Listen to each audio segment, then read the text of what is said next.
Madrid ha sido testigo principal de la historia.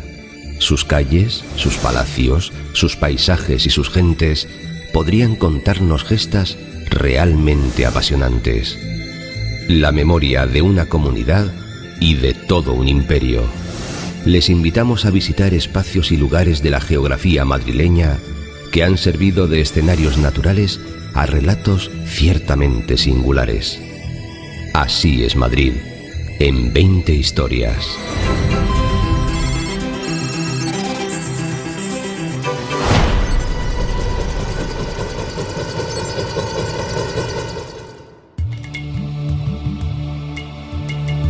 Sobre estas dehesas, antaño frondosos bosques, comienza nuestra primera historia, la del escudo de Madrid.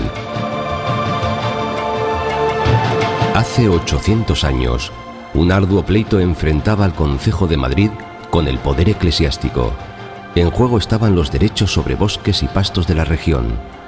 Como no llegaban a un acuerdo, el rey Alfonso VIII tuvo que intervenir con una decisión salomónica: los bosques para el ayuntamiento y los pastos para el clero. El concejo ratificó dicho reparto cambiando el escudo de la villa. El oso, o mejor dicho, la osa que aparecía caminando sobre un prado, se irguió sobre dos patas y pasó a apoyarse en un árbol, en concreto, en un madroño de los que abundaban en los alrededores.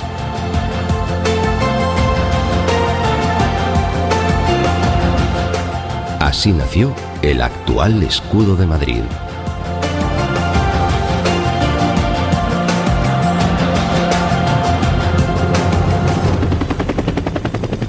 Volamos a un escenario agreste, la Pedriza del Manzanares. Esta intrincada maraña de rocas graníticas fue durante siglos el escondrijo perfecto para bandoleros y salteadores, quienes tenían una brutal y siniestra costumbre: ajustar cuentas a traidores y chivatos o ejecutar a los rehenes cuyo rescate no era satisfecho, despeñándolos por estos roquedos. De hecho, esta mole rocosa, muy frecuentada por paseantes, es conocida como el Cancho de los Muertos. Y la leyenda cuenta que el alma en pena de una joven doncella despeñada se aparece a los escaladores que se demoran al atardecer como presagio de un fatal accidente. Es la Dama del Cancho. Nos alejamos de la abrupta sierra madrileña para viajar hacia el sureste de la comunidad, hasta el Valle del Tajuña, que era atravesado a toda máquina por el tren de los 40 días.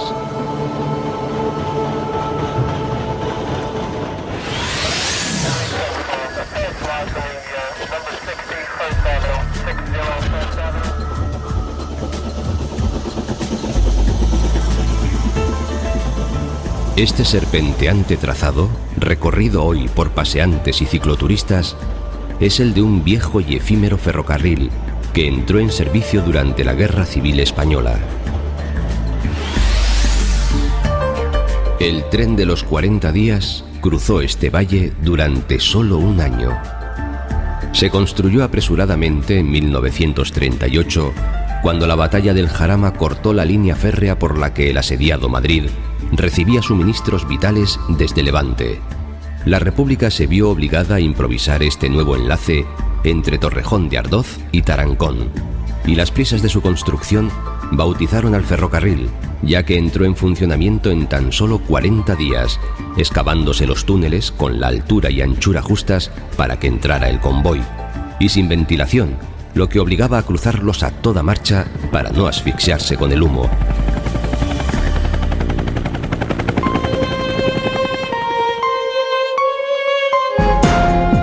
Volvamos a la capital. El 2 de mayo de 1808, el pueblo de Madrid se alzó en armas contra el invasor ejército napoleónico. Sucedió aquí, a las puertas del Palacio de Oriente, cuando un grupo de madrileños intentó detener el carruaje en el que trasladaban al hijo menor del rey Carlos IV, que ya estaba retenido en Bayona con el resto de la familia real española. El tumulto degeneró en refriega y esta en sublevación. En la Puerta del Sol, la caballería napoleónica, formada por batallones de mamelucos egipcios, cargó sin piedad contra los madrileños que luchaban navaja en mano. La represión invasora fue brutal e indiscriminada. Los fusilamientos masivos fueron plasmados por Goya en uno de sus cuadros más famosos, y en la plaza del 2 de mayo se levanta este monumento en honor a los héroes de aquella jornada en la que comenzó la Guerra de la Independencia.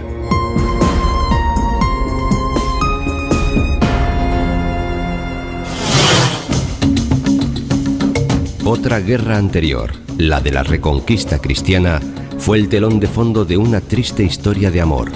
El lugar, Ambite, cuando estas tierras del Tajuña eran disputada frontera con el Islam. Bajo esta encina centenaria que se yergue junto al Palacio de Legarda, una princesa mora aguardaba el regreso de su amado, un caballero cristiano que la había protegido durante la reconquista del lugar. Pero el caballero murió en combate y la princesa esperó en vano.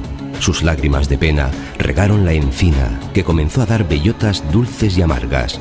Y desde entonces las parejas se acercan a probar las bellotas, porque si su sabor es dulce, feliz será su matrimonio, o desgraciado si su gusto es amargo. En Alcalá de Henares, dulce es el recuerdo que ha quedado del paso de los grandes literatos del siglo de oro por su Universidad Cisneriana. El ingenioso Francisco de Quevedo fue de los que mayor huella dejó.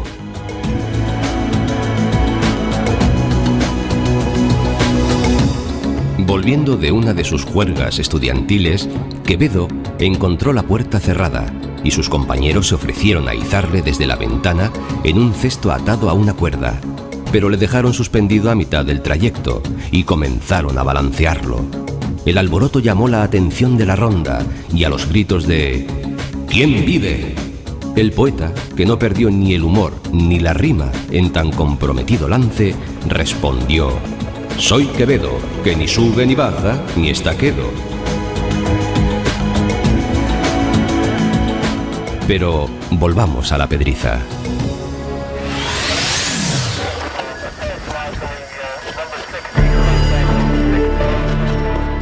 Paco el Sastre fue el bandolero más famoso de los que campaban por la Pedriza. Su verdadero nombre era Francisco Villena, y su más famosa fechoría fue el secuestro de los hijos del Marqués de Gaviria, una de las mayores fortunas de aquel Madrid de principios del siglo XIX. El rescate exigido fue de 3.000 onzas de oro, pero los soldados les cercaron en la Pedriza y hubieron de escapar a trabucazos. No hicieron daño a los jóvenes, ya que les habían cogido cariño. Paco el Sastre se libró de esta. Pero poco tiempo después fue detenido cuando paseaba por el Rastro y acabó sus días ajusticiado en la Puerta de Toledo, que era donde se encontraba el patíbulo de la época.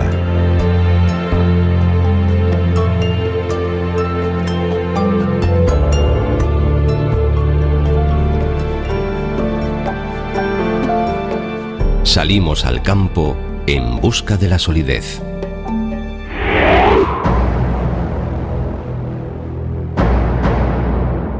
El monasterio de El Escorial transmite poder, robustez. Cuentan que el embajador francés visitaba con Felipe II las obras de construcción e ironizó sobre la austeridad del edificio diciendo: «Me parece, majestad, que aquí ha de sobrar piedra y faltar oro». Años después, el mismo diplomático contempló el monasterio acabado y unos brillos dorados llamaron su atención en algunas torres. El rey le dio la explicación: «Al final acertasteis, anduvimos justos de materiales, faltó piedra y hubimos de rematar las cúpulas con lingotes de oro». Felipe II le había devuelto la ironía, aunque en realidad los reflejos dorados provenían de varias cajas de bronce que guardan reliquias de santos para proteger al edificio de las tormentas.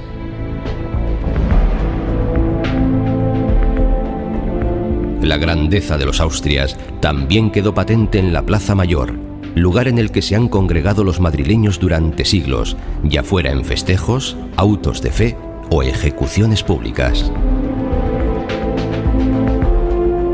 Una de estas ejecuciones dejó profundo recuerdo, la de don Rodrigo Calderón, noble de desmedido y arrogante orgullo, que alcanzó gloria y poder con Felipe III, pero que cayó en desgracia con Felipe IV.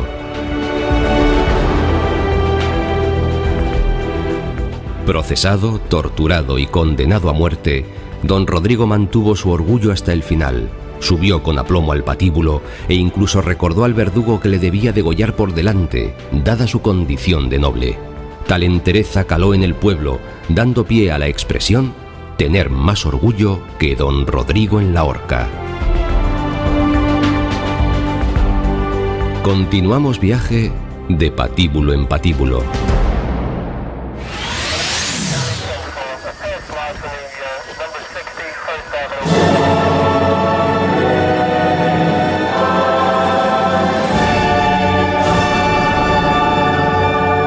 Pocos personajes fueron tan ricos y poderosos como don Álvaro de Luna, a quien gustaba construirse suntuosas mansiones de recreo en sus vastos señoríos. En Cadalso de los Vidrios acostumbraba a cazar e hizo levantar este hermoso palacio, hoy en ruinas. Pero curiosamente no llegó a habitarlo. Una adivina le vaticinó que moriría en Cadalso, y don Álvaro no volvió por aquí jamás. Creyó así burlar a la muerte, pero ésta le esperaba en otro cadalso bien distinto, el patíbulo en el que fue decapitado, en Valladolid, acusado de ganarse con brujerías la voluntad del rey.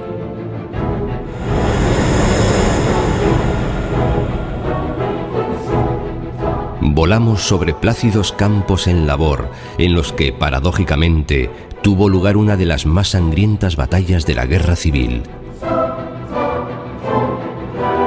En el ardiente verano de 1937, el ejército republicano lanzó sobre Brunete su gran ofensiva para aliviar el cerco de Madrid.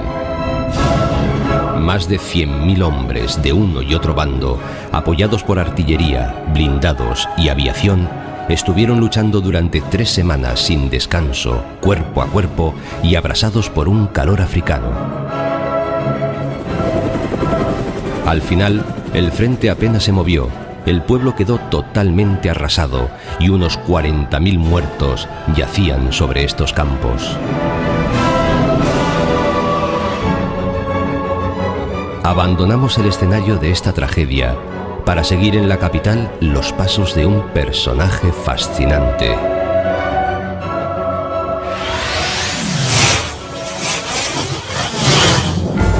Las calles del viejo Madrid fueron el escenario predilecto para quien fue el auténtico rey sin corona de los bandidos de Madrid, Luis Candelas. Inteligente, educado y de buena planta, el ingenio y la audacia de sus robos le hicieron protagonista de coplas populares y le convirtieron en la pesadilla de la policía de la época. Fue el ladrón de las 1000 caras. Con la falsa identidad de un rico hacendado peruano, frecuentaba las altas esferas y obtenía así información para sus golpes y contactos para momentos difíciles. En estas añejas calles tuvo amantes aristócratas, ingresó en una logia masónica y se fugó 2 veces de la cárcel. Aunque finalmente también fue ajusticiado en la Puerta de Toledo, pese a que en sus fechorías nunca había causado muertes. Tenía 31 años y así terminaron las andanzas de este ladrón de guante blanco del siglo XIX. Al pie de los cantiles del Jarama, otra historia de guerra tiene un hermoso epílogo.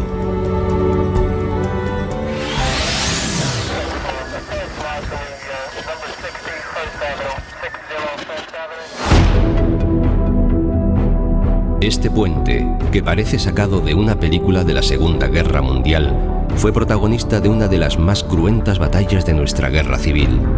En febrero del 37, el ejército de Franco intentaba de nuevo tomar Madrid, esta vez por el este, y este era el puente crucial sobre el Jarama.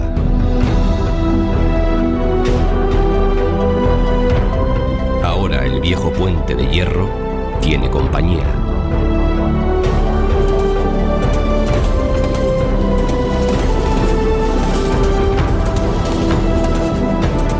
En 2 2 semanas de atroces combates entre Arganda y Rivas, ambos ejércitos se disputaron el puente sobre el río Jarama. Pero la historia no concluye hasta hace una década, cuando excombatientes de las brigadas internacionales rebautizaron el que fuera punto clave de la batalla como Puente de la Paz, en homenaje a las 20.000 bajas de ambos bandos. Al sur de Madrid, 2 pueblos vecinos esconden el origen de una famosa frase. Tanto Pinto como Valdemoro ya estaban aquí hace 8 siglos, aunque sin estar de acuerdo dónde empezaba uno y terminaba otro, lo que era motivo de continuas disputas, hasta tal punto que el rey Fernando III tuvo que mediar en el conflicto. El monarca supervisó personalmente la colocación de 42 mojones que zanjaban los límites de una y otra población. Sin embargo, otra pugna surgió. Las 2 villas querían agasajar al rey con un gran banquete. Fernando III optó por no desairar a nadie y almorzó con ambas comitivas en un punto intermedio, es decir, entre Pinto y Valdemoro, frase que ha pasado al refranero como sinónimo de ambigüedad o indefinición. La siguiente historia no habla de personajes, batallas o leyendas, sino de un oficio secular de nuestra tierra.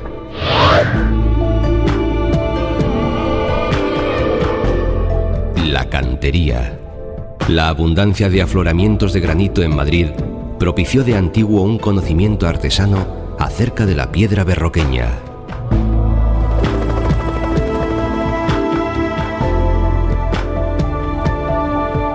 Zarzalejo, Valdemanco, Colmenar Viejo o Cadalso de los Vidrios alcanzaron pujanza y renombre.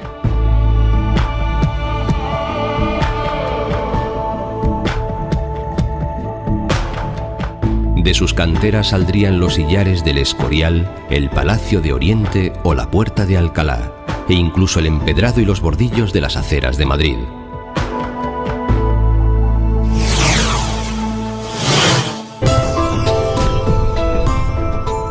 Móstoles tiene el privilegio de haber sido la primera población que declaró oficialmente la guerra a Napoleón Bonaparte.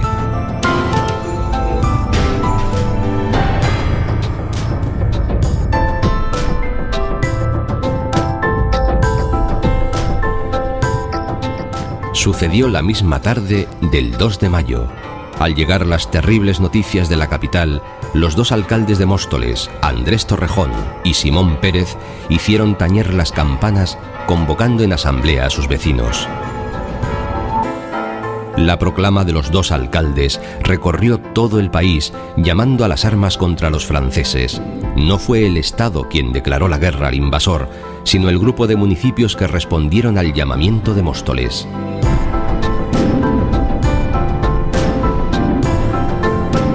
Napoleón estaba acostumbrado a declarar la guerra a príncipes, reyes y emperadores, pero no contaba con que 2 alcaldes de un pueblecito de labradores tuvieran la osadía de desafiarle.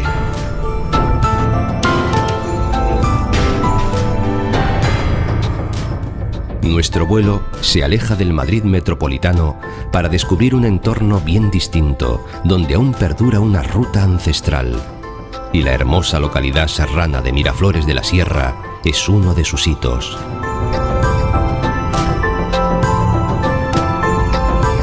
Vamos a sobrevolar la Cañada Real Segoviana.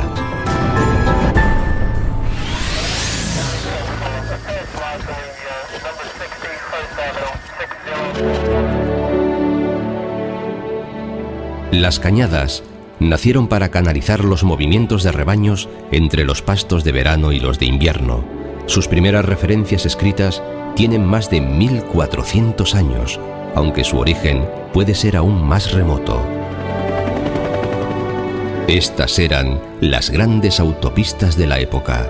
Tenían una anchura máxima de 90 varas castellanas, unos 75 metros, y la velocidad de la marcha oscilaba entre los 10 y los 30 kilómetros por día. El trazado entre Miraflores y Bustarviejo es un tramo modesto de la Cañada Real, aunque muy transitado en aquellos tiempos.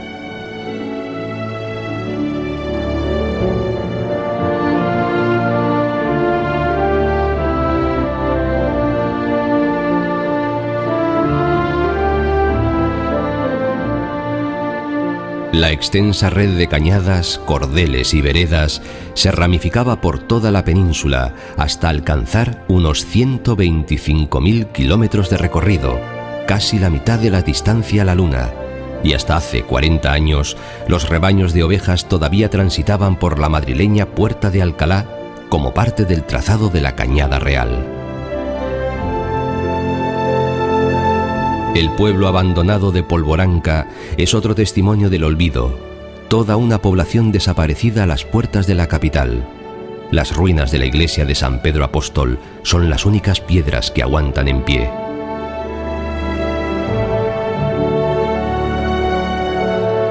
El pueblo se asentaba sobre un gran humedal, terreno frecuentemente castigado por epidemias y hambrunas, así que comenzó un lento éxodo hacia el vecino Leganés, que acabaría en despoblación. Ahora, Polvoranca se ha convertido en un enorme parque que ocupa el espacio de la antigua villa.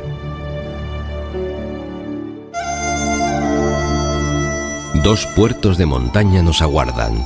El primero, el de Guadarrama, vigilado desde hace casi 3 siglos por este león pétreo a 1500 metros de altura.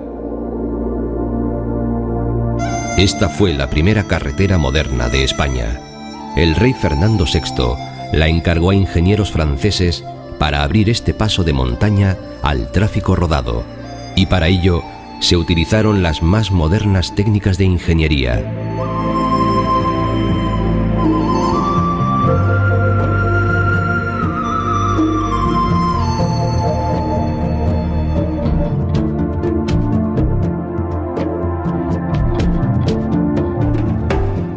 Otro antiguo puerto medieval también fue revitalizado por la corona. En esta ocasión fue Carlos III quien dispuso la construcción de una nueva carretera para comunicar Madrid y Segovia, el puerto de Navacerrada. Durante 10 años, presos forzados trabajaron a 1860 metros de altitud para facilitar un tránsito que hasta entonces se realizaba por el ancestral paso de la Fuenfría.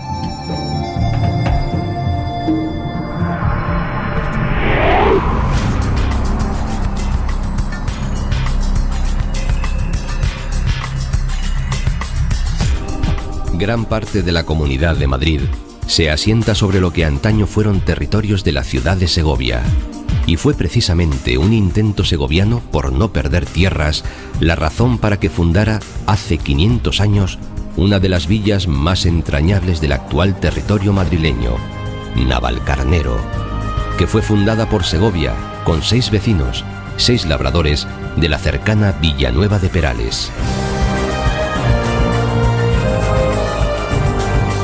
Con tan improvisada población, se nombraron alcalde y alguacil, naciendo así su primer ayuntamiento. Los poderosos señoríos vecinos trataron de acabar con el enclave segoviano, que fue quemado 4 veces y aún más asaltado por las armas. Los propios vecinos acabaron comprando al rey sus privilegios de villa. Navalcarnero se desligó así de Segovia, y hoy en día los 2 chapiteles de su iglesia marcan uno de los perfiles más reconocibles de la Comunidad de Madrid.